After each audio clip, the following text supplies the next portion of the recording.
Alright, today I'm going to show you what I believe is to be the worst Mini-T slash ECX in the world.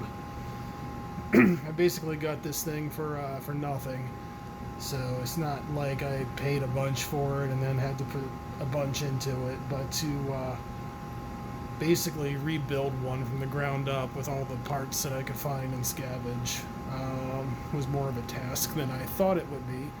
To give you an idea of what I was dealing with here, this is the old body to it, and if you have a look at this thing and hole reamed out where the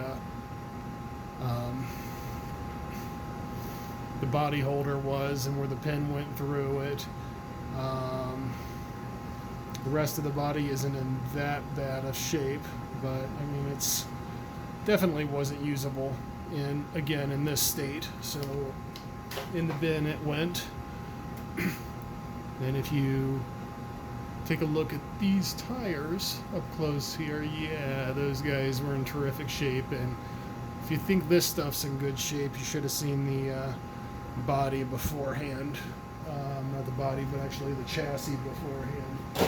So we'll throw those in the bin, and then we'll bring out our nearly finished project here. So I was able to source a new body for it, and this body basically has no runtime on it. And then wheels and tires, couldn't find them. They just weren't out there in the internet universe to purchase anywhere. So these are a set of WL Toys $9.59 or $9.79 tires. So we'll go ahead and we'll pop the body off of it here. You can see what we did to the insides of it. If I take this off right here, so take a look here. First thing is this is the original chassis top. It was all full of servo tape and I believe remnants of glue or something. How I was able to get the thing cleaned up as much as I did, I still don't know. It was missing a battery door, which is why everything was taped and glued down. So here's the new battery door that we got for it and put on it. And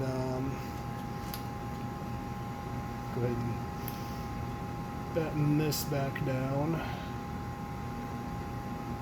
And then I figured that while I had it apart, in my other Mini-T that I got, the Mini Desert Truck, which is, essentially a long wheelbase version of this, I went brushless with it. I was very happy with it, so I decided to stay brushless on this.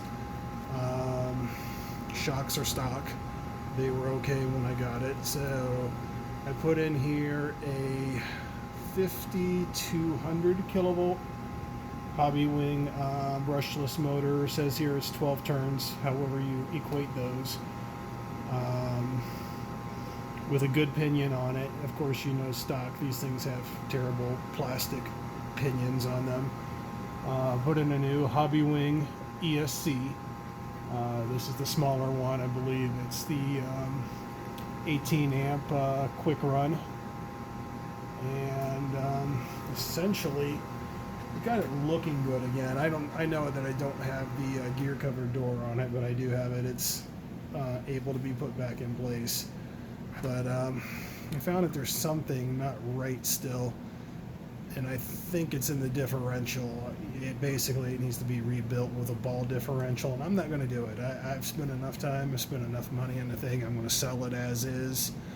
And yeah, you can still get a ball diff for it. They're expensive, and I'm not sure if that'll solve the problem or not. It does okay going forward, but it cogs like crazy going in reverse. And believe it or not, this is the second motor I've had. The first motor I got a Taycan one, which again was great in my mini desert truck. This one that I got, I thought the ESC was bad actually, because it cogged so bad with any kind of acceleration forward or reverse. Horrible. Just the luck that I've had with this thing is non-existent. It's nothing but bad luck. So this thing, I think, as cool as it looks, as cool as it was back in the day, This thing's cursed. So I'm going to send it on its way to a new owner, and maybe they can have fun with it, or, you know, just leave it as a shelf queen, because it, you know, it does look pretty good. So there you go. That's my story of the worst Mini-T in the world.